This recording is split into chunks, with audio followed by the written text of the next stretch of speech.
Queridos, boa noite. É um prazer estarmos juntos novamente, não é? Estamos aqui encerrando uma série de sermões desse modelo, não é? Desse modelo via internet. E eu disse no começo que conhecia a experiência de outros pastores por esse veículo, mas eu achava que não combinava comigo, até que essa necessidade se tornou premente, não é? E a gente começou a fazer esse tipo de comunicação com você via internet. É uma fase que a gente passou por ela. A gente escolheu estudar o livro do Apocalipse para que a gente entendesse as visões que ele mostra para nós, não é?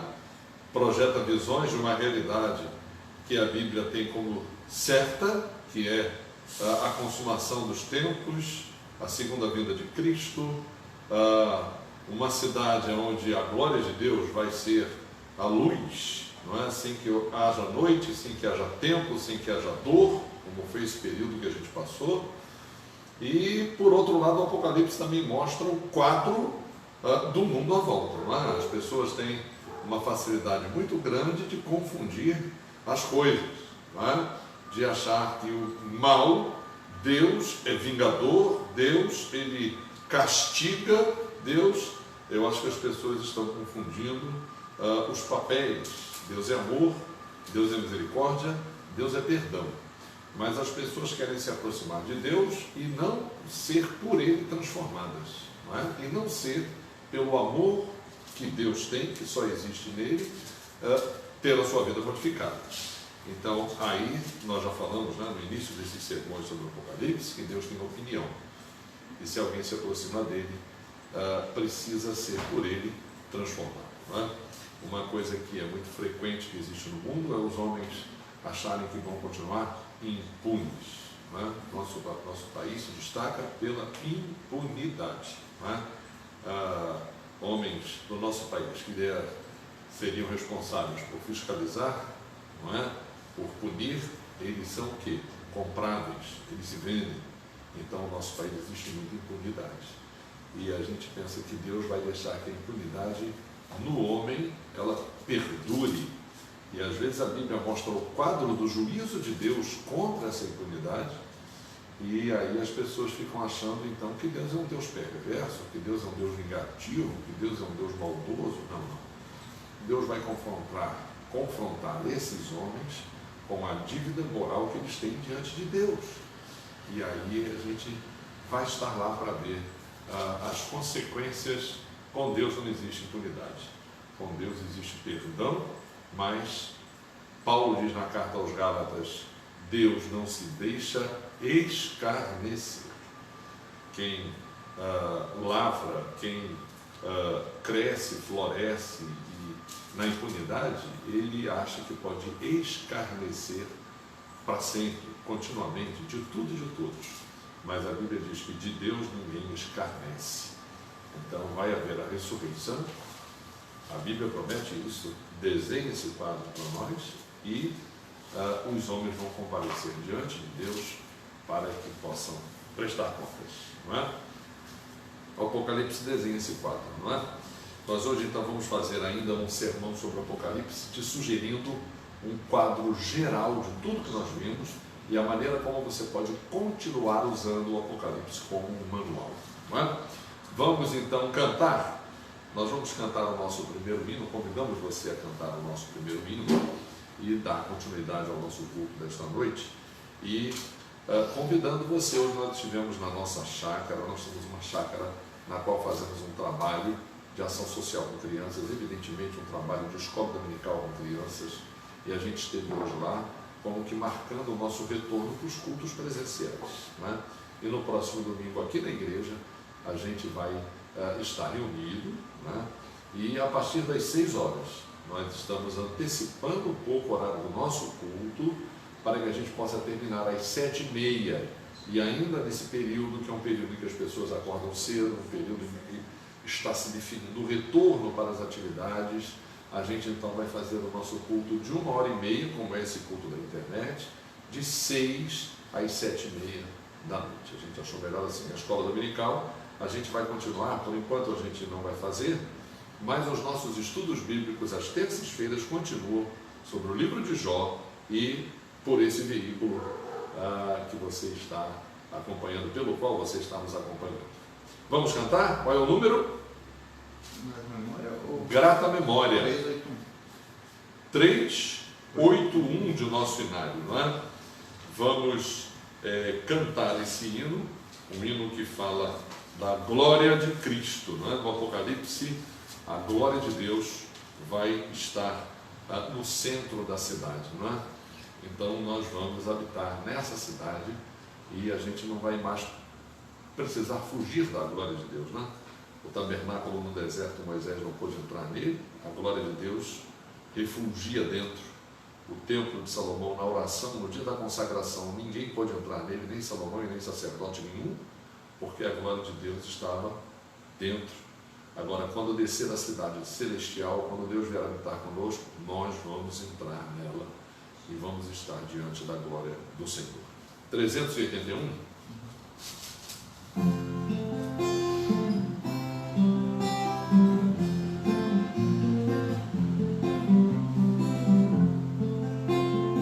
Nunca meus lábios cessarão, ó Cristo, de bendizer-te, de cantar-te a glória, pois guardo louvor teu amor imenso, grata memória.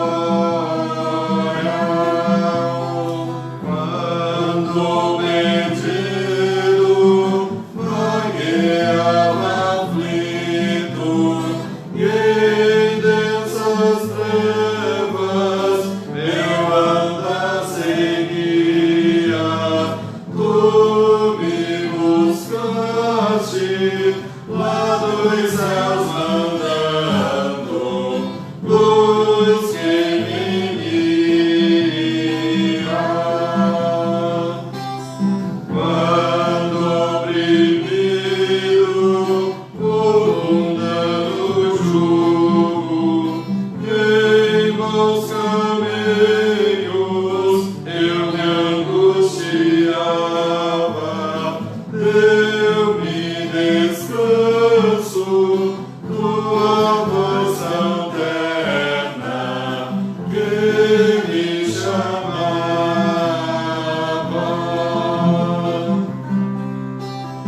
Aos fortes braços eu corri confiante, meigo e bondoso, não me recusaste, e em teu imenso, doce amor tão puro, me agasalhaste.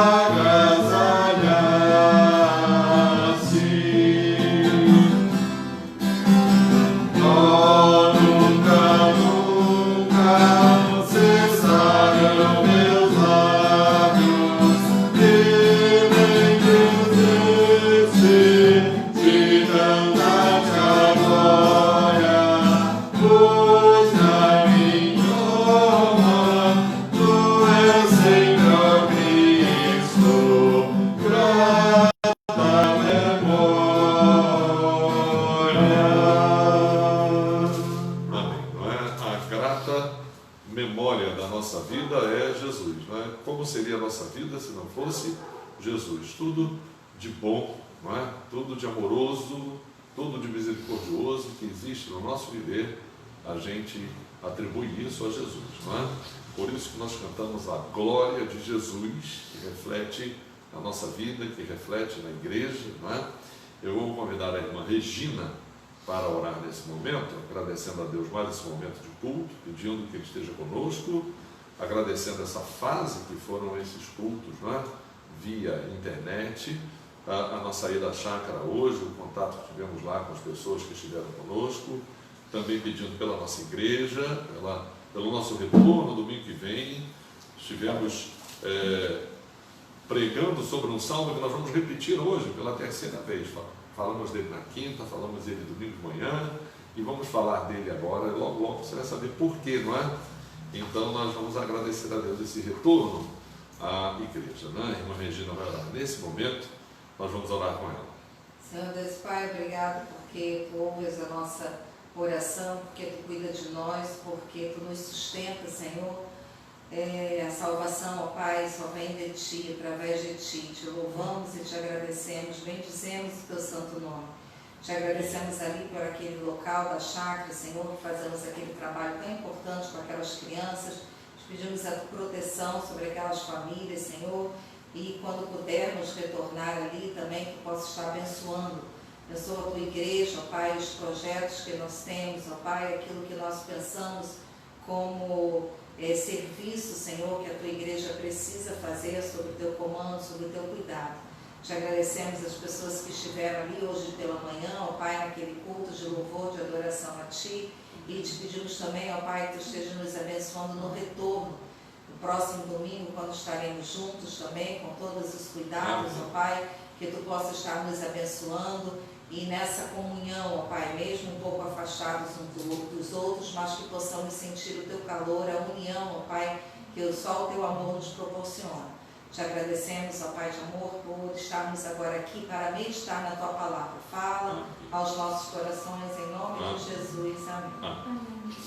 Nós queremos agradecer a Deus e também pedir orações pela irmã Maria José, que não pôde estar conosco, não estava bem em saúde. A irmã Cravina, que está em recuperação, foi apenas uma torção no seu tornozelo, mas ela precisou ficar em casa, em repouso, como disse o fisioterapeuta. Agradecemos também pela recuperação do irmão Joaquim, que também justificou a sua impossibilidade de estar conosco lá na chácara hoje. Então nós queremos orar por essas pessoas, não é? E também uma oração especial, alô Letícia, não é? Pela Isabelle, Letícia, Israel, Leilane, a vovó da Letícia, mãe da Leilane, que está aqui no Acre, a irmã Lúcia, toda a família comemorando o aniversário de Letícia. Deus abençoe sua vida, viu? E também lembramos ontem o aniversário da Lourdes, minha sogra, mãe da minha esposa. Vamos agradecer a Deus por sua vida. Vamos orar também por suas irmãs, Gilca e Miriam, todo mundo aí nessa faixa da idade, né? Eles estão chegando na terceira idade, né? Pela nova escala, né? Quem tem 80 anos está começando a terceira idade, que só termina com 100 anos de idade, né? Então a irmã Lourdes, Deus abençoe a sua vida. Vamos orar por essa turma, né? A turma que está começando agora a terceira idade, né? Que está começando com os 80 anos. Vamos ler o Salmo 84, né? O Salmo 84, ele fala do amor pelo tabernáculo. O tabernáculo é a nossa igreja, né? É a tenda da congregação, né? Desde o deserto, Deus disse ao povo de Israel que queria habitar no meio do povo. A principal crise no deserto foi quando Deus disse: não vou mais seguir no meio do povo. Eu vou mandar o meu anjo, avisou Moisés, e o meu anjo, que anjo? Ele vai ajudar vocês na travessia do deserto, vai defender vocês em todas as guerras e vai entrar com vocês na terra prometida. E Moisés falou para Deus: estou fora. Né? E deve ter falado tô fora. Porque o pessoal disse que Moisés era gago, né? Moisés falou: se tu não fores conosco, eu não sigo liderando esse povo. Esse povo não é meu, esse povo é teu. Então foi uma crise muito interessante, não é? Que de propósito o Altíssimo provocou para ver a reação do seu servo, e Moisés ganhou nota 10, né? Com distinção. Ele falou: se tu não seguires conosco, eu não sigo, escolhe outro, põe outro no meu lugar. Eu não quero anjo nenhum teu poderoso, quero a tua presença conosco. Então voltar ao santuário, né? É buscar a presença de Deus onde Ele habita. Salmo 133 fala que Deus ordena a sua bênção, né? Como é bom viverem unidos os seus irmãos, porque ali ordena o Senhor a sua bênção. Não é? Então vamos ler o Salmo 84, de 2 em 2 versículos, eu e a minha congregação aqui, né? Quão amáveis são os teus tabernáculos, Senhor dos exércitos! A minha alma suspira e desfalece pelos atos do Senhor, o meu coração e a minha carne exultam pelo Deus vivo. O pardal encontrou casa e a andorinha ninho para si, onde acolhe os seus filhotes. Eu, os teus altares, Senhor dos exércitos, Rei meu e Deus meu.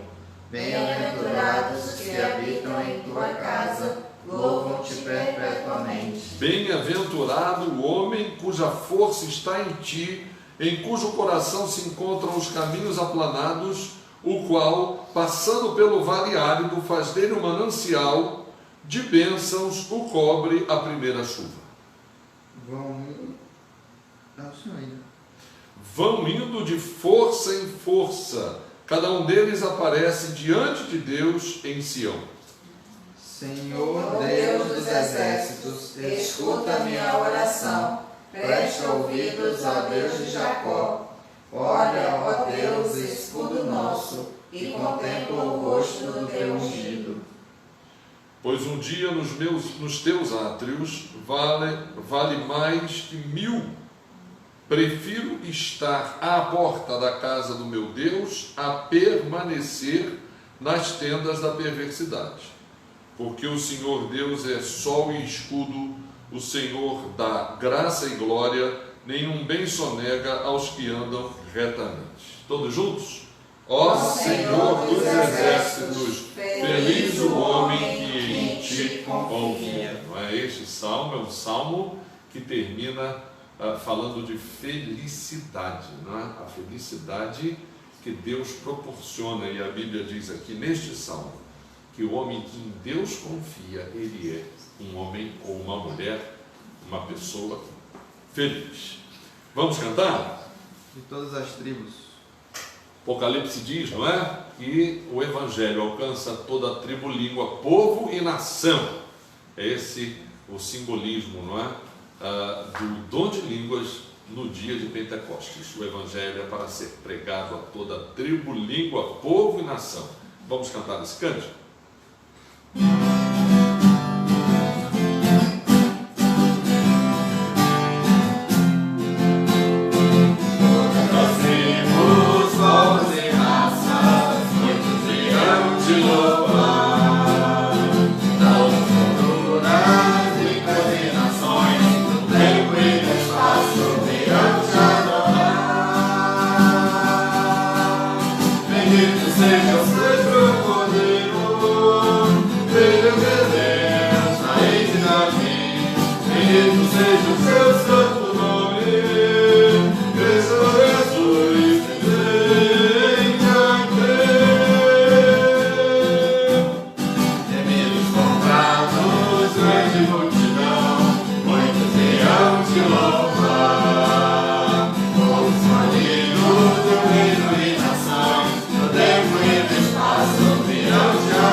Convidamos a você a ler conosco agora Ezequiel, capítulo 47, não é?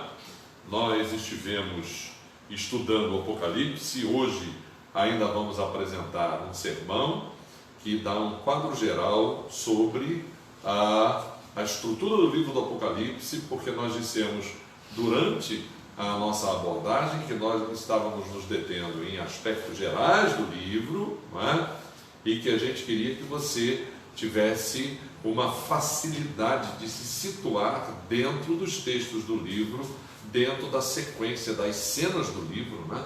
Nós dissemos que o Apocalipse pode se comparar a uma grande peça teatral com os atos se sucedendo, bem definidos, e você tem que aprender a se situar dentro. Se você abre lá no terceiro ato, no sétimo ato, no oitavo ato, no quinto, enfim, você vai saber se situar, não é? Então nós queremos facilitar isso para você, ainda dizendo que o Apocalipse é um manual da igreja nesse tempo que ela vive, que desde a primeira vinda de Cristo é o último tempo, é a última chance, é a última oportunidade, não é? Então a gente quer que você, com o Apocalipse como manual, aprenda a olhar para o mundo à sua volta, né? Lembrando que o Apocalipse é também, com o modo como João escreveu o Apocalipse, ele é um livro que te faz também voltar os olhos para o Antigo Testamento, não é? O Apocalipse, como último livro da Bíblia, realmente é um fecho de toda a Escritura. Ele faz uma espécie de conciliação dos textos lá do Antigo Testamento, que se cumprem em Jesus, mas que também projetam para a segunda vinda de Cristo, para a consumação do reino de Deus na história, para o nosso encontro pessoal com Cristo e com o próprio Deus, né? Então, João explora muito o Antigo Testamento, situando a gente dentro dessa visão, dentro desse contexto. Você que está com a gente no Face, né? Clica lá também no YouTube, porque lá os nossos slides vão aparecer, não é? E você vai poder acompanhar conosco esse quadro geral do estudo do livro do Apocalipse. Ezequiel 47, nós vamos ler de 2 em 2 versículos.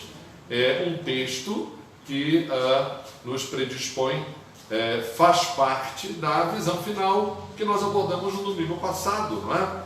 Então isso que a gente vai ler agora é uma profecia de Ezequiel que aponta para o mesmo tempo e a mesma época que João situa dentro do Apocalipse nos capítulos 21 e 22. Então nós vamos fazer mais um exercício, né, de viagem no tempo, indo lá até a época de Ezequiel, lendo um texto que ainda vai se cumprir, não é? Tanto Ezequiel quanto João combinam nessa visão, nessa projeção. Ezequiel 47, de 1 a 12, não é? Nós vamos ler de 2 em 2 versículos. Depois disto, o homem me fez voltar à entrada do templo, e eis que saíam águas de debaixo do limiar do templo para o oriente, porque a face da casa dava para o oriente, e as águas vinham de baixo, do lado direito da casa, do lado sul do altar. Ele me levou pela porta do norte e me fez dar uma volta por fora até a porta exterior, que olha para o oriente, e eis que corriam as águas ao lado direito. Saiu aquele homem para o oriente, tendo na mão um cordel de medir. Mediu 1000 côvados e me fez passar pelas águas, águas que me davam pelos tornozelos. Mediu mais 1000 e me fez passar pelas águas, águas que me davam pelos joelhos. Mediu mais 1000 e me fez passar pelas águas, águas que me davam pelos ombros. Mediu ainda outros 1000, e era já um rio que eu não podia atravessar, porque as águas tinham crescido, águas que se deviam passar a nado, rio pelo qual não se podia passar. E me disse: viste isto, filho do homem? Então me levou e me tornou a trazer à margem do rio. Tendo eu voltado, eis que à margem do rio havia grande abundância de árvores, de um e de outro lado. Então me disse: estas águas saem para a região oriental e descem a campina e entram no Mar Morto, cujas águas ficarão saudáveis.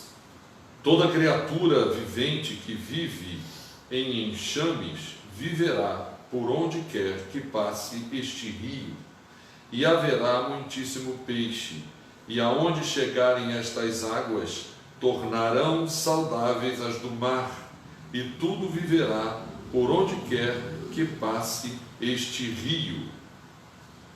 Junto a ele se acharão pescadores, desde En-Gedi até En-Eglaim. Haverá lugar para se estenderem redes. O seu peixe, segundo as suas espécies, será como o peixe do mar grande, em multidão excessiva. Mas os seus charcos e os seus pântanos não serão feitos saudáveis, serão deixados para o sal. Junto ao rio, as ribanceiras, de um lado e de outro lado, nascerá toda sorte de árvore que dá fruto para se comer. Não fenecerá a sua folha, nem faltará o seu fruto. Nos seus meses produzirá novos frutos, porque as suas águas saem do santuário. O seu fruto servirá de alimento e a sua folha de remédio. Amém. Não é? Nós lemos no Salmo 84 que os tabernáculos do santuário do Senhor é amável, né? E aqui no finalzinho desse trecho, 3 coisas. O texto diz que do santuário brotam, né, as águas que saem do santuário. O fruto serve de alimento, a folha serve de remédio, né? Então essas águas, elas tornam tudo à sua volta saudável, né? Nós estamos vendo os rios da Amazônia sendo envenenados por mercúrio, né, como é o nome? Dos garimpos, né? E estamos vendo também o oceano ser poluído, né? Aqui há um mar que desde a antiguidade é chamado Mar Morto, lá, que inclusive está sendo afetado pelo desequilíbrio ecológico, está diminuindo o seu nível, está secando. Esse mar fica a 400 metros abaixo do nível do mar, não há peixes nele, né? Se você tentar afundar, a salinidade dele é tão grande que você não consegue. E esse texto fala desse milagre que vai ser a regeneração até do meio ambiente, não é? Quando se cumprirem as promessas que o Apocalipse desenha para nós. Vamos lá? Vamos então dar continuidade ao nosso sermão de hoje, que será um quadro geral do Apocalipse. Você já tem o slide aí na sua tela, não é? Em que a gente vai apresentar para você um quadro geral. Pega a sua Bíblia, viu? Vá acompanhando na sua Bíblia, eu vou citando as referências e você vai observando para que você possa ter um manual. E não se preocupe, porque esse sermão vai ficar gravado, esse slide você vai poder recorrer a ele lá pelo YouTube, a hora que você quiser, para você conferir ali em que parte do Apocalipse, não é? De que estrutura do livro a gente está falando, e você vai poder focar em cada parte do livro e fazer o seu estudo, até apresentar estudos bíblicos e fazer a sua leitura com os outros livros do Novo Testamento e com os livros do Antigo Testamento, não é? Vamos lá? Subdivisões, estruturas e subdivisões do Apocalipse, não é? Nós temos aí a estrutura do livro e subdivisões propostas para você poder compreender o desenrolar dos capítulos e dos assuntos do Apocalipse, não é? Nós temos uma estrutura macro, não é? Que nós vamos dizer por que ela se chama macro, porque ela divide o Apocalipse em duas partes, não é?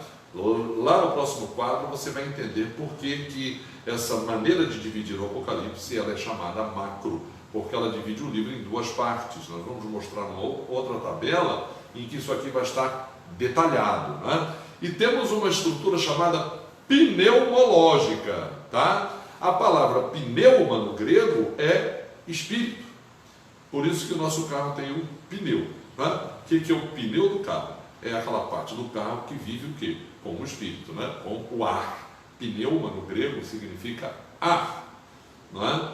E pneumologia é a doutrina do Espírito. Então, há uma divisão do Apocalipse em 4 partes, não é? Chamada pneumológica. Tá bem? Nós vamos também checar essa divisão do livro. Então você pode ler o Apocalipse entendendo que ele tem uma divisão dupla, macro, ou uma divisão em 4 partes que é chamada pneumológica, tá? E nós temos as subdivisões, tá? Dá uma olhada aí no slide, a subdivisão bipartida, 3 partes, evidentemente que à medida que você vai dividindo o livro, né, em partes maiores, cada conteúdo de cada parte diminui, não é? Então você pode encarar o Apocalipse dividido em 2 partes, dividido em 3 partes, é a subdivisão tripartida, e a quaternária, que é essa da pneumológica que nós falamos, não é?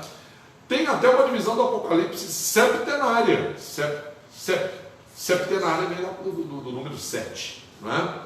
Então nós vamos ver essa divisão do Apocalipse em 7 partes, né? O número 7 é bem simbólico, né? E outras divisões. Então você tem as divisões pelas 7 bem-aventuranças, tá? E os intervalos, não é? Nós vimos aqui 2 intervalos, nós mencionamos nos sermões os intervalos, né? Entre o 6º e o 7º selo, entre a 6ª e a 7ª trombeta, que nós vamos agora pormenorizar no próximo quadro, né? Veja o próximo slide. Então nós temos agora 2 quadros de subdivisões, tá?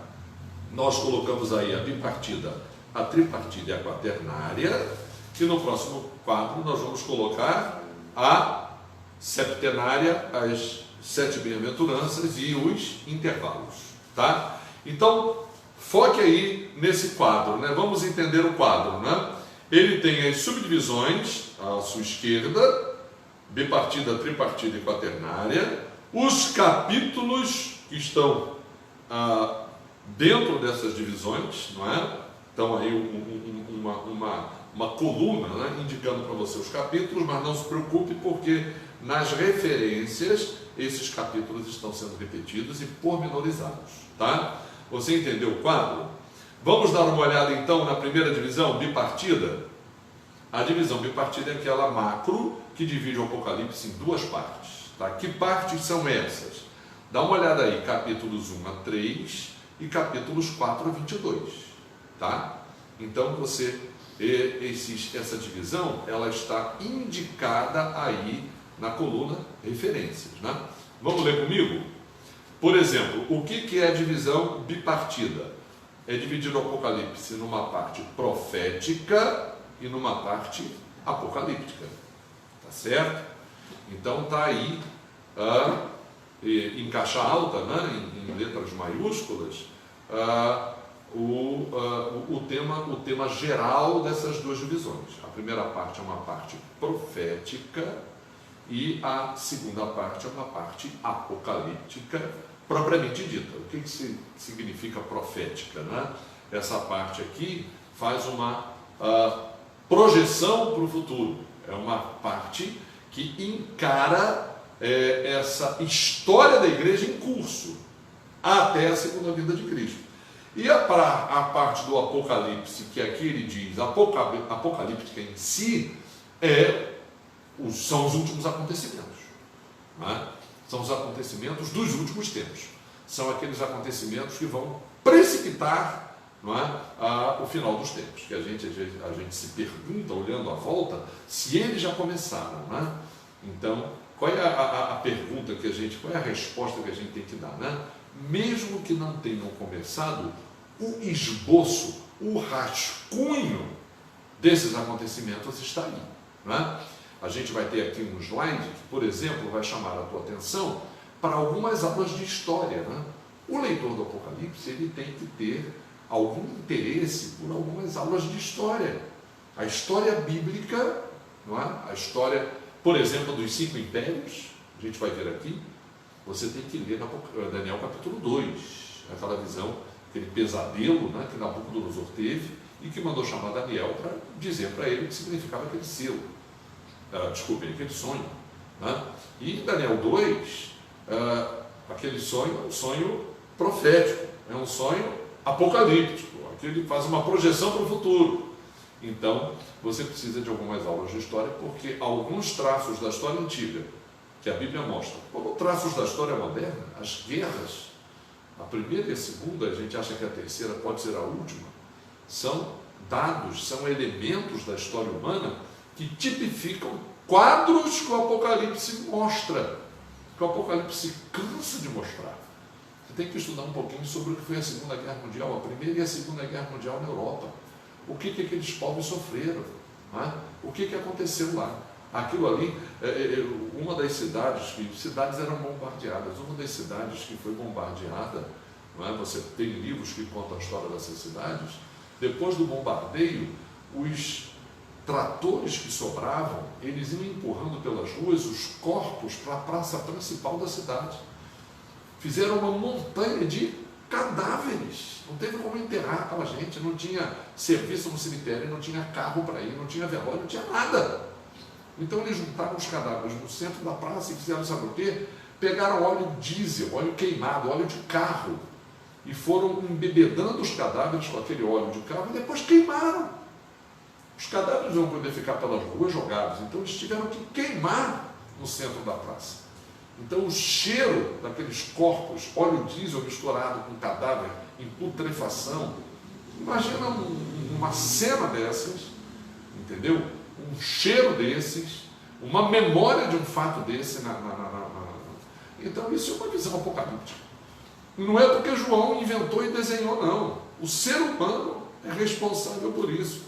Então, muito do Apocalipse, a responsabilidade, a razão por que existe, não é?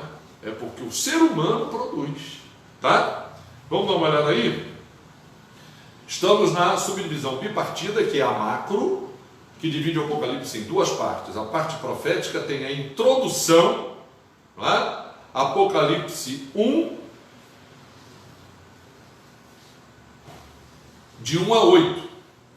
Aí o Isaac vai até corrigir aí no slide, né? Pode corrigir, porque está errado, não é capítulo 1 a capítulo 8. É Apocalipse 1, de 1 a 8. A introdução do livro do Apocalipse são os 8 primeiros versículos, né? Depois você tem a visão de Jesus glorificado. Por que João tem essa visão? Que ainda no capítulo 1, de 9 a 20, nessa parte profética, Jesus ele aparece para João, legitimando João como seu mensageiro, e Jesus ele escreve, quer dizer, pede que João escreva. Jesus dedica as cartas às 7 igrejas, as 7 cartas às 7 igrejas.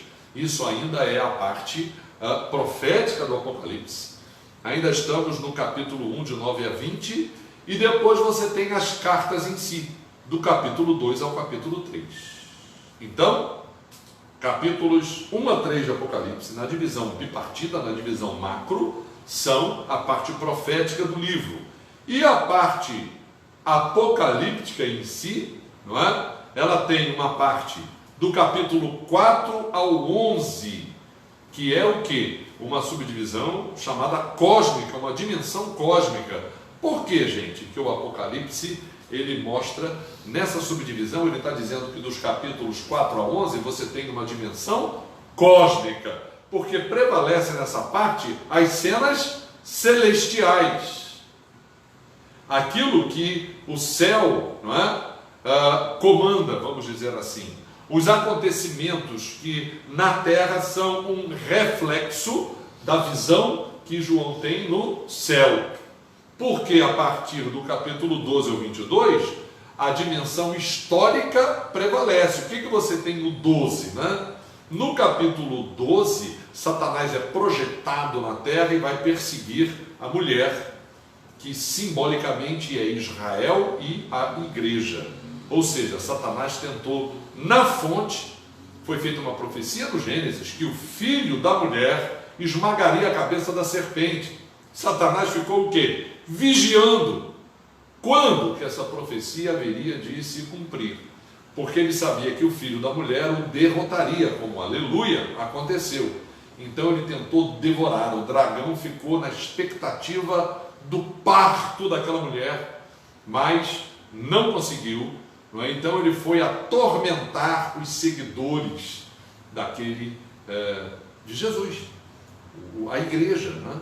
Então essa parte do Apocalipse do 12 ao 22 são acontecimentos, o foco, claro que você ainda ouve coisas que acontecem no céu, mas o foco é o quê? É na terra, não é? Os flagelos que acontecem na terra, as bestas que emergem na terra, não é? A grande Babilônia, que é um reino humano que abarca o mundo inteiro, e os acontecimentos da sua queda acontecem na terra. Então esse raciocínio, né, ajuda você na leitura do Apocalipse. Então, quando eu estiver lendo os capítulos do Apocalipse de 1 a 3, eu estou lendo a parte profética do livro, nessa divisão em duas partes. Quando eu ler capítulos de 4 a 11, eu estou lendo na parte apocalíptica a dimensão cósmica, onde prevalece as visões que João tem no céu. E quando eu estiver vendo os capítulos de 12 a 22, a ação vai se desenvolver aqui embaixo, predominantemente aqui embaixo, não é? Essa é a dimensão histórica do livro, ok? E a divisão tripartida, ela é muito interessante, gente. Ela é baseada em Apocalipse 1,19, por isso que eu coloquei aí nessa coluninha, Apocalipse 1,19. Eu gostaria que alguém aqui da congregação lesse para mim Apocalipse 1,19, não é? Para você entender por que alguém chamou a atenção, tá, para essa divisão em 3 partes, tá? Apocalipse 1,19. Escreve, pois, as coisas que viste, as que são e as que hão de acontecer depois destas. Jesus, quando aparece, né, para João, ele manda João escrever o quê? Em linhas gerais, o que Jesus manda João escrever? Qual é a síntese daquilo que João está mandando Jesus escrever? As coisas, João, que você está vendo, as coisas que são, João, e as que ainda vão acontecer. Então alguém escolhe, né, focar o Apocalipse a partir dessa divisão em 3 partes que Jesus mesmo sugeriu a João, não é? Na propedêutica, é esse o termo, na didática, na epistemologia, na maneira, no método de João de escrever o seu livro, né? Então, o que seriam então, que parte do Apocalipse relatam as coisas que João viu? João, escreve o que você está vendo. Claro que em todo Apocalipse, gente, João continua vendo do 1 ao 22, não é? Mas a divisão triparte, né, tripartida, ela sugere que o que Jesus pede para João escrever que ele vê está em Apocalipse 1, 8 e depois Apocalipse 9, 20, que é a visão que Jesus tem de Jesus, a primeira visão. Então essa primeira parte da divisão em 3 partes, aquilo que João está vendo é Jesus glorificado, não é? E na verdade, sem dúvida nenhuma, uma das maiores visões do Apocalipse é essa, não é? Porque é esse Jesus que diz a João, que vai conduzi-lo, né? Que vai mostrar a João, porque lá no início da introdução está escrito que essas visões que João teve, foi Deus que deu a Jesus, e ele, por meio de um anjo, passou-as a João, não é? Não é isso que está na introdução? Então essa parte, o que você viu, João vai descrever Jesus glorificado, tá bom? Apocalipse 1 a 8, Apocalipse 9 a 20. E as coisas que são as cartas às igrejas, não é? O que Jesus diz a João que está acontecendo, e João vai comunicar à igreja o que está acontecendo, porque as cartas de João às igrejas é para que as igrejas corrijam aquilo que Jesus está dizendo que precisa ser corrigido. É a avaliação que Jesus faz da igreja. Evidentemente que isso são visões proféticas. As cartas às 7 igrejas são uma advertência à igreja de hoje, para que a igreja de hoje corrija aquilo que as 7 cartas dizem que tem que ser corrigido, e outras coisas mais. A igreja tem sempre que se medir pelo que a Bíblia fala dela. Então ali, as coisas que são as cartas, não é? As coisas do momento. E aqui, nessa divisão em 3 partes, as coisas que são as cartas. né? Do capítulo 2:1 ao 3:22. Então é o os capítulos 2 e 3 de Apocalipse. E as coisas que devem acontecer? Aí é o que vem do 4 ao 22. Então, se você quiser, né? Quando ler o Apocalipse, porque na verdade essas divisões não é para você optar por uma, é para você optar por todas, porque todas elas jogam luz, não é? Te dão um GPS dentro do Apocalipse, um senso de orientação. Então as coisas que vão acontecer, e é verdade, do capítulo 4 e 5, daí para diante começa a ação do Apocalipse, vamos dizer assim, não é? Capítulo 4 é o céu e o livro, a cena do livro. Quem pode abrir o livro? Não se pode nem olhar para o livro. Ninguém olhava para o livro, ninguém olhava para o trono. E João começa a chorar, até que alguém diz: João, não chore. Rapaz, o cordeiro como que você viu na visão, como morto, ele venceu. Ele vai tomar da mão de Deus. Alguém liga para mim, por favor, aqui, o computador.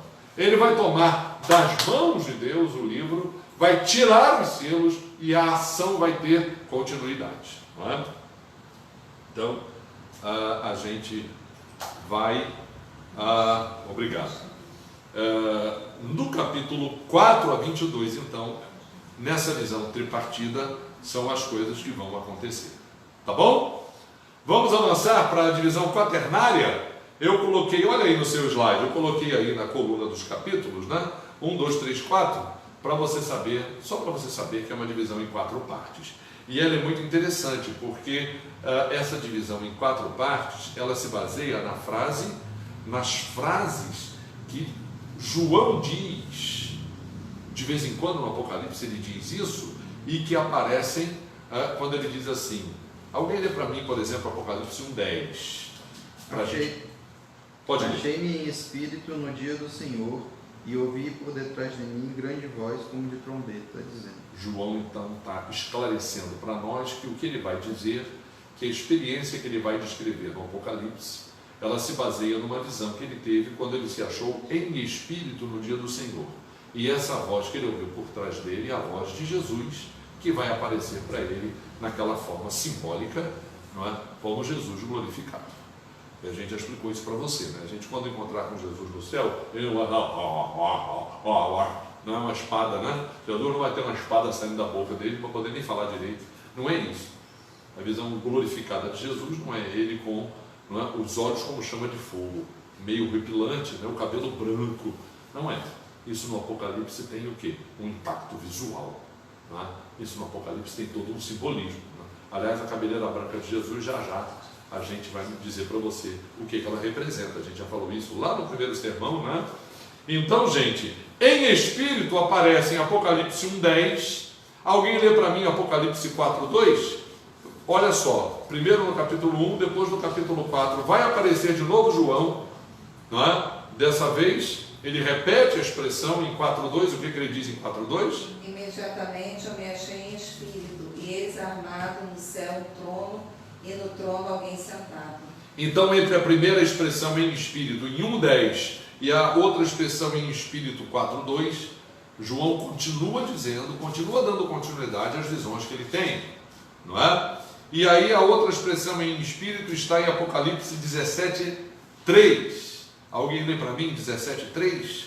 Transportou-me o anjo em espírito a um deserto, e vi uma mulher montada numa besta escarlate, besta repleta de nomes de blasfêmia, com 7 cabeças e 10 chifres. Essa mulher, você sabe, não é? É a grande Babilônia, prostituta porque ela vai seduzir todos os reinos da terra, não é?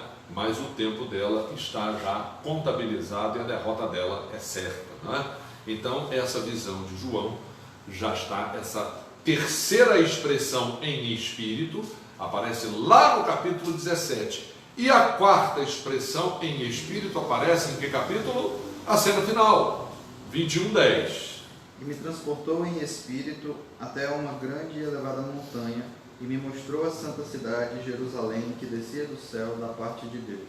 Mesma transposição para uma montanha que Ezequiel, a gente leu agora em Ezequiel 47, Ezequiel teve, né? Então a quarta expressão em espírito, então você pode demarcar no livro essas 4 expressões e estudar o livro a partir do que acontece no intervalo delas, né? Entre a primeira e a segunda e a terceira e a quarta. Isso é uma divisão do Apocalipse em 4 partes. Subdivisões no Apocalipse 2, o segundo slide. Dê uma olhada aí, para você ver agora, não é? Nós agora vamos ter a subdivisão septenária. Interessante que o número 7 é simbólico no Apocalipse, e inclusive você pode enxergar no Apocalipse 7 setes. Tá? Além do 7 em si ser simbólico, você pode focar no Apocalipse 7 setes que o Apocalipse apresenta. E você pode cobrir toda a leitura do Apocalipse também tendo em mente essa subdivisão septenária. Tá bom? Vamos dar uma olhada aí, por exemplo, as 7 igrejas.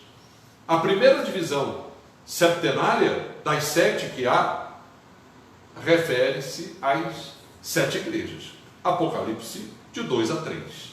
De 2 a 3. Tá? Ele não cita aí o capítulo 1, mas você sabe que o capítulo 1 é um capítulo introdutório para a visão das cartas das igrejas. Tá? Se você quiser até na tua anotação colocar aí de 1 a 3, não tem problema. Só você entendendo que 7 igrejas estão no capítulo de 2 a 3. E lá na frente você vai encontrar os 7 selos. Apocalipse 6, 1 a 17 e 8, 1. Aí você pode perguntar para mim, mas o que aconteceu? Você está falando do 6 e pula para o capítulo 8 e o capítulo 7? É um intervalo, vai aparecer aqui embaixo. Tá? Entre o 6º e o 7º selo há um intervalo. É interessante você ter em mente isso, né? Então, depois dos 7 selos, você tem as 7 trombetas. Elas aparecem depois do intervalo, elas aparecem do capítulo 8, 7 de Apocalipse a 9, 21. Apocalipse 8, 7 a 9, 21 são as 7 trombetas. Depois você tem Apocalipse 21 a 15, 8. Aqui deve ter um erro, né? Esse 21 aí não deve ser 21, né? E aqui no meu computador eu tenho o tira-prova, né? Eu vou olhar aqui enquanto o Isaac depois corrigir ali, né?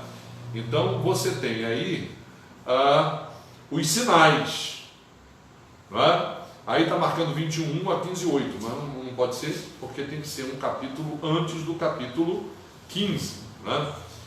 Mesmo que isso implique num certo break aqui, numa paradinha no sermão, eu vou dar uma olhada aqui para a gente corrigir isso daí.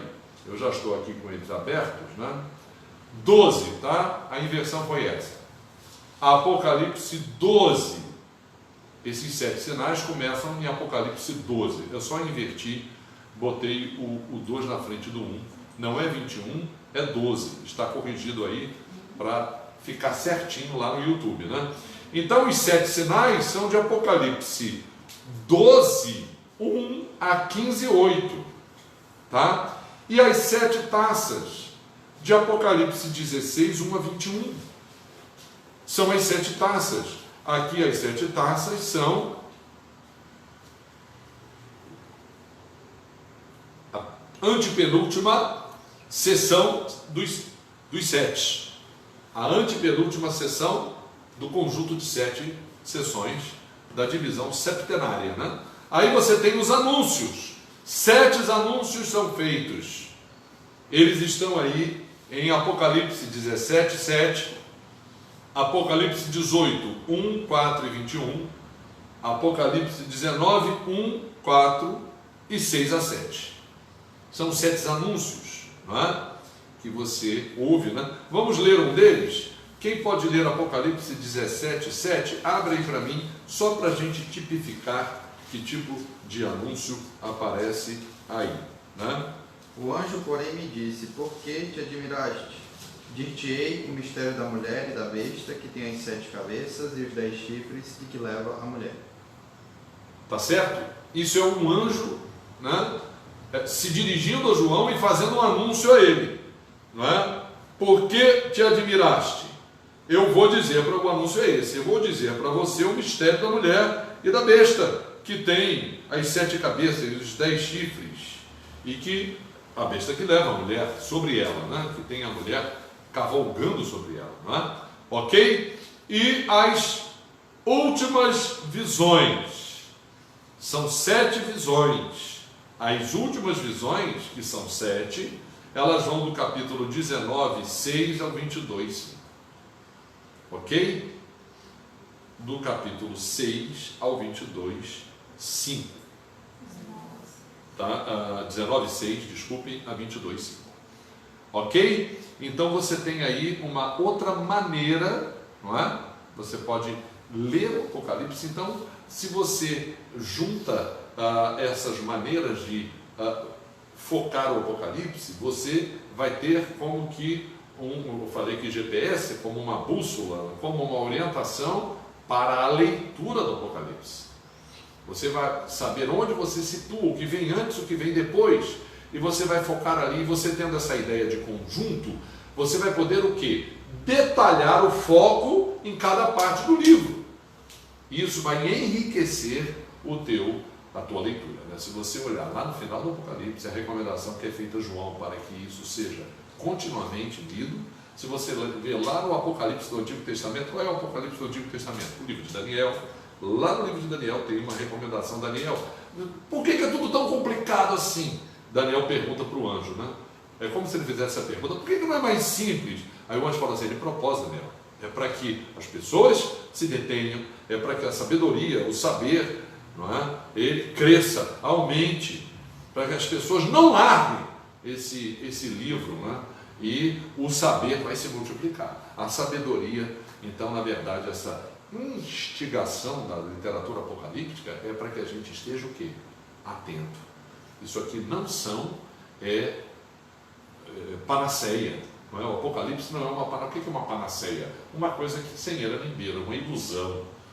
Não é. Não é? E basta a gente olhar para onde? O que eu te disse? Para a realidade. Basta você olhar para a realidade.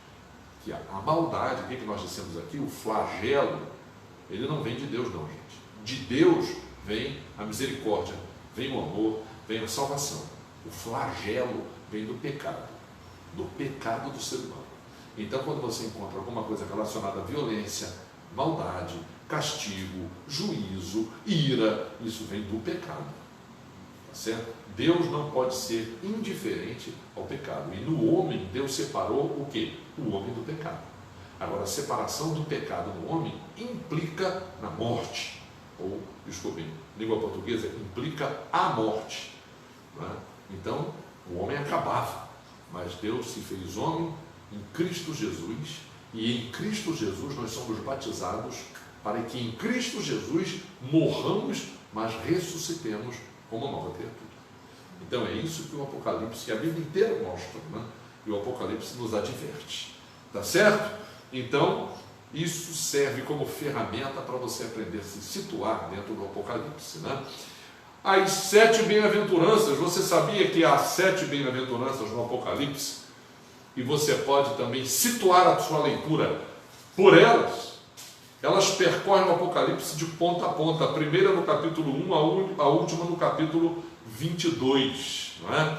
Isso não é inteligente isso? E nós já vimos que na Bíblia, bem-aventurança é o quê? Só é possível a partir da nossa vida com Deus. Bem-aventurança é, como lemos aqui no Salmo 84, o homem que confia no Senhor é feliz. Mais do que feliz, ele exulta. O Salmo começa dizendo que o meu coração e a minha alma exultam. Você está afastado da igreja? Procure uma igreja para que a sua alma e o seu coração exultem, para que você seja feliz. Volte para a igreja, para que você seja feliz. A Bíblia diz isso, a felicidade constitui-se em a gente ser a alegria do Senhor é a nossa força. Não é? Eu, quando era jovem, eu ainda vou entrar na terceira idade, né? Eu estou na vida adulta ainda, a terceira idade começa aos 80. Então, tinha o moto da mocidade, né? O Senhor é minha força, o meu cântico e a minha salvação. Então, a alegria no Senhor, a nossa força é. As bem-aventuranças, vamos ler? A primeira, Apocalipse 1:3, rapidinho. Vamos ler, né? Alguém lê 1:3, outro abre em 14:3, abre em 16:15, eu vou abrir em 19:9 e depois os outros três aí abrem nas últimas, né? Apocalipse 1:3, o que diz aí? Bem-aventurados aqueles que leem e aqueles que ouvem as palavras da profecia e guardam as coisas nela escritas, pois o tempo está próximo. Você quer que repita? Não é? A primeira bem-aventurança é bem-aventurado quem lê, quem guarda as palavras dessa profecia, porque estamos nos últimos dias. O reino de Deus, o tempo está cumprido, o reino de Deus está próximo, arrependei-vos e crede no Evangelho. Primeira coisa que Jesus pregou. Quem começou a pregar o Evangelho foi Jesus, e ele começou assim, nessa nota, né? Afina a tua pregação por essa nota que Jesus deu. É o lar fundamental, né? Alguém lê para mim Apocalipse 14:3? É 13. Desculpem, 14:13, tá? 14:13 já está corrigido aí no teu slide. Então ouvi uma voz do céu dizendo: escreve, bem-aventurados os mortos que desde agora morrem no Senhor. Sim, diz o Espírito, para que descansem das suas fadigas, pois as suas obras os acompanham. Quem morre no Senhor, caramba, tem prioridade, né? A Bíblia diz que na volta de Cristo, de maneira nenhuma, os mortos no Senhor ficarão esquecidos, não é? 16:15. Eis que vem como vem o ladrão, bem-aventurado aquele que vigia e guarda as suas vestes, para que não ande nu e não se veja a sua vergonha. A igreja está de prontidão, não é? Precisamos entender o que isso representa. A igreja está de prontidão esperando a vinda de Cristo, não é? Os meus auxiliares vão abrir em 26, capítulo 20, versículo 6, 22:7 e 22:14. E eu vou ler aqui o 19:9. Então me falou o anjo: escreve, bem-aventurados aqueles que são chamados à ceia das bodas do Cordeiro. E acrescentou: são estas as verdadeiras palavras de Deus. A ceia, né? Nós vamos comemorar a ceia com Jesus, lá nas bodas, na festa. O céu está esperando a chegada da noiva, que é a igreja, para um festão. O cara mais festeiro que a gente já conheceu foi Jesus, lembram? Em Caná da Galileia, quando ele aumentou, multiplicou o vinho, né? Quer dizer, transformou a água em vinho, ele queria que a festa fosse até amanhecer. Interessante, né? Nós vamos comparecer a uma festa que nos aguarda no céu. Garanta o seu convite. Apocalipse 19:9. 20, capítulo 20, versículo 6, o que diz? Bem-aventurado e santo é aquele que tem parte na minha ressurreição. Sobre esses, a segunda morte não tem autoridade. Pelo contrário, serão sacerdotes de Deus e de Cristo e reinarão com ele os 1000 anos. Aleluia, né? Ouviu bem que bem-aventurança está reservada, né, para quem vai ressuscitar e reinar com Jesus, né, como sacerdote dele. A igreja já é sacerdote de Deus, né? A igreja é composta por sacerdotes, mas ainda vai se completar, não é, o que isso representa no reinado histórico, no reinado real, não é, ao lado de Jesus. Apocalipse 22:7. E eis que vem sem demora, bem-aventurado aquele que guarda as palavras da profecia deste livro. Amém. Guarde a palavra dessas profecias. Apocalipse 22:7. E para terminar, a última bem-aventurança, a sétima, 22:14. Bem-aventurados aqueles que lavam as suas vestiduras no sangue do Cordeiro, para que lhes assista o direito à árvore da vida e entrem na cidade pelas portas. Aleluia. Não é? Aí estão as 7 bem-aventuranças. Você pode percorrer o Apocalipse colocando-as como referencial. E agora os intervalos, tá? Só para te lembrar que entre o selo, a abertura do 6º selo e do 7º, em Apocalipse 7, de 1 a 8, há a visão dos 144 mil. E em Apocalipse 7, de 9 a 17, na sequência, há a visão da grande multidão. Não é? Então, isto é no intervalo entre o sétimo e o sexto, desculpem, o sexto e o sétimo selo. E no intervalo entre a sexta e sétima trombeta, lá em Apocalipse 10, 1 a 11, aparece o anjo e o livrinho. Tá? Você pode recordar, nós pregamos sobre esse anjo e o livrinho aqui. É uma visão muito semelhante à visão de Ezequiel, quando ele viu o homem que tem na mão o livro e marca aqueles que são alvo da salvação, os salvos, né? Apocalipse 11, 1 a 14, as duas testemunhas, ok? Essas são as subdivisões do Apocalipse, não é? A gente vai passar para o próximo slide, que apenas mostra para você uma coisa muito interessante, não é? Além desses 7 que são patentes, esses 7 você vai encontrar no Apocalipse patentes, há outros 7 no Apocalipse que estão subentendidos, tá? É só como se fosse uma curiosidade, mas vai estar aí no teu slide, você vai poder 7 não explícitos na simbologia do Apocalipse. Por exemplo, em Apocalipse 5, 12, 7, 12, você tem 7 atributos de Deus descritos. Em Apocalipse 9, de 7 a 10, aqueles gafanhotos que saem do abismo, emergem, né? E se espalham pela terra, né? Representam exércitos, como foi na Alemanha nazista, a Blitzkrieg, né? Se a minha pronúncia no alemão está certo, a guerra relâmpago da Alemanha, né? Devastando Polônia, Áustria, e por aí vai. Eu preciso me atualizar na aula de história, né? Mas foi invadindo aqueles países ali e a Europa assistindo de camarote, achando que não tinha nada a ver com isso, até que ele invadiu a França, né? Então, e se preparou para invadir a Inglaterra também. Então nós temos aí Apocalipse 7, 9, 7 a 10, 7 características desses gafanhotos, desses exércitos, né? Visões não numeradas, há 7 visões não numeradas no Apocalipse, de 12, 1 a 15, 4, e há 7 vozes celestes, 16, 17 a 19, 5, tá? 7, vamos dizer assim, né? Não explícito, 4 7 não explícitos no Apocalipse.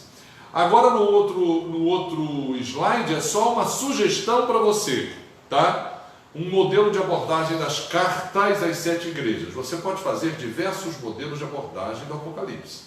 Você pode fazer diversos estudos bíblicos sobre o Apocalipse.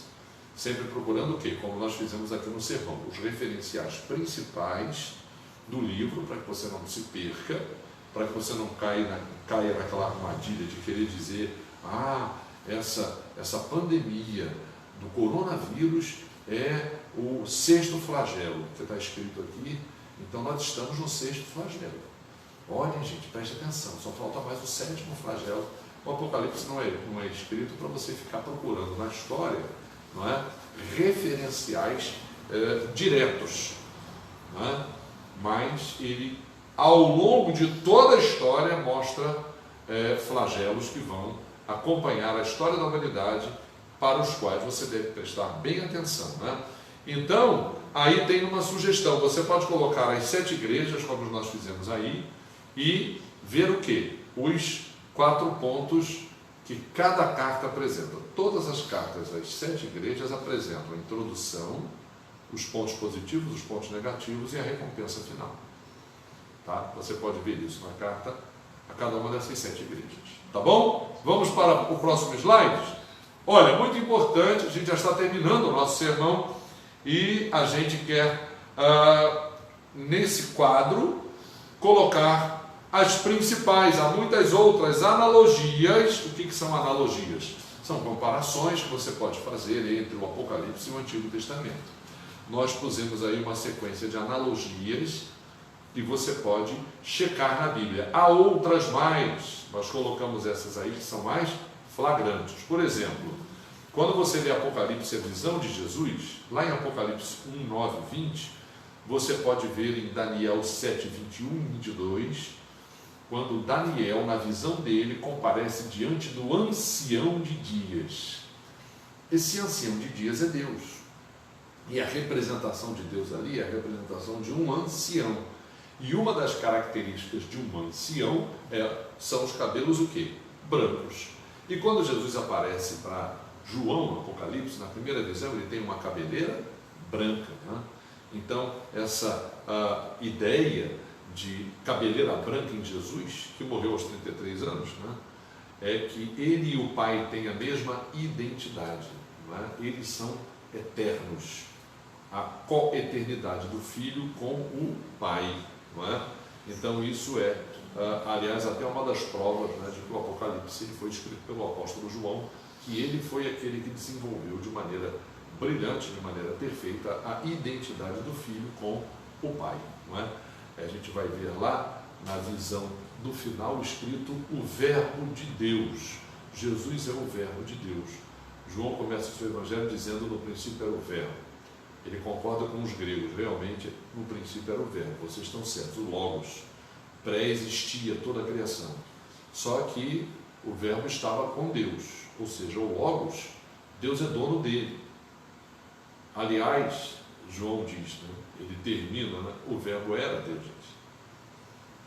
Então, Jesus é a palavra viva de Deus que se fez carne, né? A identidade entre Jesus e Deus é a mesma. Em Apocalipse 4, 6 a 11, você tem aquela visão, no 4 e no 5 do céu, e aparecem os querubins, gente. Isaías 6, 2 e 3, Ezequiel 1, 15 a 25. Você tem que ler Isaías 6 e tem que ler os 3 primeiros capítulos de Ezequiel, para que você veja a descrição desses mesmos querubins que aparecem em Apocalipse 4. Não é? Em Apocalipse 10, tem a visão do livrinho, que o anjo diz que João deve comer. Não é? Isso é uma identidade com o que está lá em Ezequiel 3, 1 a 3. Vê se foi o anjo mesmo, Isaac, porque às vezes é o anjo que diz, outras vezes é o próprio Deus que diz. Isaac vai conferir para nós. Apocalipse 10, 9, né? Então, em Ezequiel 3, 1 a 3, Deus manda Ezequiel também comer o livro, né? É sim o anjo que diz que João... Então, você tem essa mesma expressão, esse mesmo conceito, essa mesma visão no Antigo Testamento. Em Ezequiel 9, 3 a 4, Apocalipse 11, 1 a 2, a marca que receberão os salvos, não é? A marca que receberão aqueles que não adoram a besta. Ezequiel também marcou em Jerusalém os que não seriam alvo do juízo de Deus quando a cidade fosse invadida. Ezequiel 9, Apocalipse 11, 1 a 2. Em Daniel 11 você tem visões de Daniel que mostram conflitos de reis pelejando entre si. No Apocalipse, em Apocalipse 17, 9 a 18, até mesmo no reino dos maus, né? No reino dos maus, lá no contexto da grande Babilônia, nos parceiros da besta, do falso profeta, do anticristo, vai acontecer o quê? Briga entre eles, né? Peleja, desentendimento entre eles, né? Isso Daniel mostra em Daniel 11, o Apocalipse mostra no capítulo 17. As duas testemunhas de Apocalipse 14, 1 e 22, 1, Zacarias tem uma visão idêntica, não é? As duas oliveiras, não é? As duas testemunhas é símbolo do testemunho, da profecia exata, verdadeira dessas duas testemunhas, o óleo, né? A unção que vem por meio do Espírito, né? E essa visão Zacarias também tem, lá no capítulo 14 do livro dele. Você vai ver isso em Apocalipse 14, 1 e 22, 1. E a queda da Babilônia, Apocalipse 18, 1 a 20, não é? Aliás, vai aparecer no 18, vai aparecer no 19, vai aparecer desde o 17. São 2 capítulos quase que completos sobre a queda de Babilônia. Você tem lá em Jeremias essa profecia, nos 2 capítulos, no antepenúltimo e no penúltimo, capítulo 50 e 51 do livro de Jeremias. E a parte final do Apocalipse, você precisa ler Ezequiel 40 a 48, né? Porque a descrição da cidade, a descrição do santuário que desce do céu e que está no centro da cidade, a morada de Deus, o Senhor está ali. Isso Daniel desenha nos 8 capítulos finais, o Apocalipse de Ezequiel, Ezequiel 40 a 48. Né? Então, para você entender o Apocalipse, diversos trechos da profecia do Antigo Testamento que são apocalípticos, você deve conhecer. Vamos terminar? Temáticas relacionadas ao Apocalipse que você deve conhecer, deve estudar para que a leitura do Apocalipse seja ainda mais proveitosa para você. Fatos históricos relacionados a guerras, desde a antiguidade, desde aquela visão de Daniel 2, que mostra o Império Assírio, o Império Babilônico que derrota o Império Assírio, o Império Persa que derrota o Império Babilônico, o Império Grego que derrota o Império Persa, o Império Romano que derrota o Império Grego. Você tem que conhecer isso. Não é? A Bíblia trabalha dentro dessas categorias. E na era moderna, as guerras, sim, da Idade Média, né? A disputa dos impérios, o Império Romano se desmorona, mas outros impérios surgem, né? Até que a Primeira Guerra Mundial marca o fim desses impérios. Impérios que vêm desde lá do desmantelamento do Império Romano, né? Império Bizantino. Você tem que estudar um pouco da história da Idade Média e as guerras modernas, né? As guerras modernas, a Primeira Guerra Mundial 1914 a 1918, Segunda Guerra Mundial 1939 a 45. Isso você tem que conhecer para você saber que as guerras no mundo são uma calamidade, que são desdobramento e antecipação e da história da humanidade, bem focadas, bem mostradas no Apocalipse. Calamidades provocadas pelas guerras e provocadas por outras circunstâncias, como essa calamidade que a gente está vivendo aqui, a do coronavírus, que eu digo até que é um vírus camarada, né? Um vírus que você derrota com sabão e que não está no ar te contaminando, né? Tomara que não venha um vírus que seja resistente ao sabão e que você possa pegar, né? Respirando o ar das ruas, né? Então, isso ainda embora todo esse transtorno tenha provocado, né? Então, as calamidades provocadas pelas guerras, sejam guerras nas épocas desses impérios que nós mencionamos, sejam as guerras modernas, elas também são para que você possa conhecer, né, e ver nessas calamidades que afetam a humanidade, carência, né?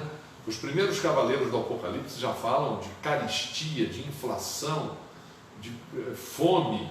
Essas coisas a gente deve conhecer, essas calamidades, a poluição, tudo isso, né? Desequilíbrios ecológicos, a terceira coisa que eu menciono, né? Questões do meio ambiente. Diz aí o Apocalipse que as fontes de águas, elas vão ser envenenadas, já estão sendo, né? O mar vai se tornar em sangue. Lá, a praga do Egito, poluído, já está ficando, né? Então, há diversos indícios de desequilíbrios ecológicos. O Apocalipse mostra isso, a gente tem que conhecer isso, o efeito do mercúrio na Amazônia, o efeito das queimadas, o efeito dos incêndios, enfim, o desequilíbrio do clima, tudo isso a gente lê nas manchetes e o Apocalipse mostra nas páginas dele, né? Corrupção política, né? Desde a época do Império Romano, que é o império contextualizado no livro, né? Antes dele, depois do Império Romano até hoje, líderes humanos contribuem para a injustiça social, uma ganância generalizada. As lideranças políticas apresentadas como bestas no Apocalipse, a grande Babilônia, que é um reino humano que abarca o mundo inteiro, essa questão política, a questão da corrupção, a questão do líder catalisador, carismático, o movimento dessas ideologias, direita, esquerda, centro e fascismo, essas coisas todas, você tem que conhecer, porque isso também o Apocalipse mostra nas páginas dele, né? E os fenômenos celestes, né? A Bíblia fala que os astros, lá em Gênesis 1,14, né? Para que existem os astros? Né? Para indicar tempo, para indicar a sucessão das estações e sinais. Né? Quem diz que caiu uma estrela do céu e bateu no mar e queimou a terça parte do mar, não é Apocalipse, não. É a ciência que diz, né? Que os dinossauros foram morreram porque um meteoro gigante bateu na Terra e então pedaços, meteoros e coisas que caem na Terra não é lenda apocalíptica e nem fábula do Apocalipse, não. A ciência que tem uma teoria que ela jura, ela diz que é absolutamente lógica. Então o que está circulando, né, o que está plantado no céu também é, como diz Gênesis, um fator de sinal, de anúncio, de advertência para a segunda vinda de Cristo, né? Então, nós esperamos que você tenha aproveitado, né? Há muito ainda que dizer sobre o Apocalipse, né? Mas os sermões estão aí no YouTube, esse último com esses quadros estão aí, e você tem uma tarefa, uma ideia geral do que pode servir como guia para você, para que você torne o Apocalipse não um livro cheio de segredos e coisas esquisitas, mas um manual do dia a dia, para que você cumpra, para que eu cumpra, possamos cumprir o nosso papel de igreja, né? Uma profecia do tempo, da época, atualizada, não é? E que realmente seja uma advertência para os homens, e não aquilo que Jesus diz, né? Se o sal se tornar insípido, os homens vão atropelar, vão passar por cima, vão ignorar, e não vai prestar nem para adubo. Deixa na rua, deixa vir o vento, deixa vir a chuva, e acabou, não fez diferença. Mas nós precisamos ser o quê? Fazer diferença, não é? O que diz o Apocalipse? O testemunho de Jesus é o espírito da profecia. Vamos orar? Senhor, obrigado pelo estímulo que representa para nós esse livro, que parece um livro misterioso, mas ele tem uma função, Senhor, de impacto, né? Aquilo que Daniel já diz lá no livro dele, é para que a gente tenha essa dedicação, que a gente possa focar, para que a gente possa estudar, para que a gente possa fazer esse desmembramento, reagrupar e a gente então passar a entender. E é um livro que joga a gente o quê? Para olhar pela janela, olhar o que acontece nas ruas, olhar o que vem pela mídia. A igreja precisa ser uma igreja que olha e interpreta os sinais, interpreta o que acontece no mundo, profetiza, denuncia, anuncia, enfim, Senhor. O Apocalipse nos estimula a isso, que a gente possa ter entendido assim. Nós oramos e agradecemos em nome de Jesus. Amém. Vá lá no YouTube, tá? Nós vamos cantar aí no hino final, mas você vai lá no YouTube para que a gente chegue aos 500 mil seguidores, né? A nossa meta é essa, né? E você também está convidado a terça-feira continuar conosco via internet o livro de Jó. E no próximo domingo às 6 horas da tarde, não é? Você está convidado a vir aqui, não é? A igreja, ou ir à sua igreja, né? Se é que você já não está indo, né? Mas nós vamos começar domingo que vem às 6 da tarde aqui os nossos cultos presenciais com todo aquele cuidado, né, que a gente precisa, tá bom? Tá bem? Venha com a sua máscara, não é? Se você tiver o seu álcoolzinho em gel, traga, senão a gente vai ter um aqui para você. Vamos ter as cadeiras arrumadas por família, não é? E nós vamos ter o nosso culto. Quão amáveis são os teus tabernáculos, Senhor dos Exércitos. Qual é o hino? 70. O hino 70, não é? Esse hino é um hino que dignifica as obras do Senhor Jesus, não é? Desde a criação até a obra da salvação, não é? Vamos cantar esse hino. Com ele nós encerramos o culto e encerramos essa sequência de lives, né, pela internet, aos domingos.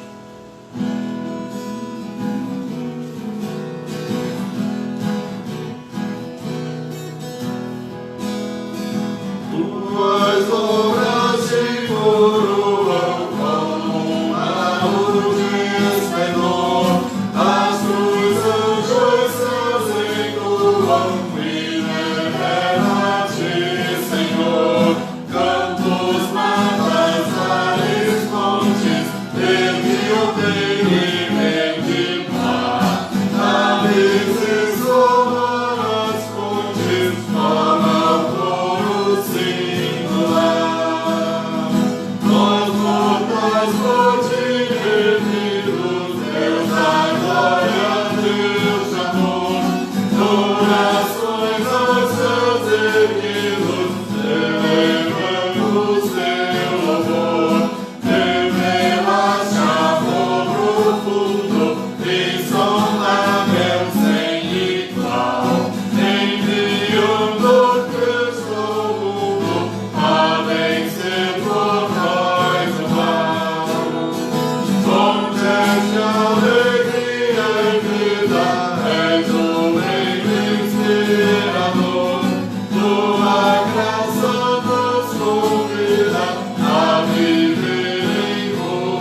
abençoe.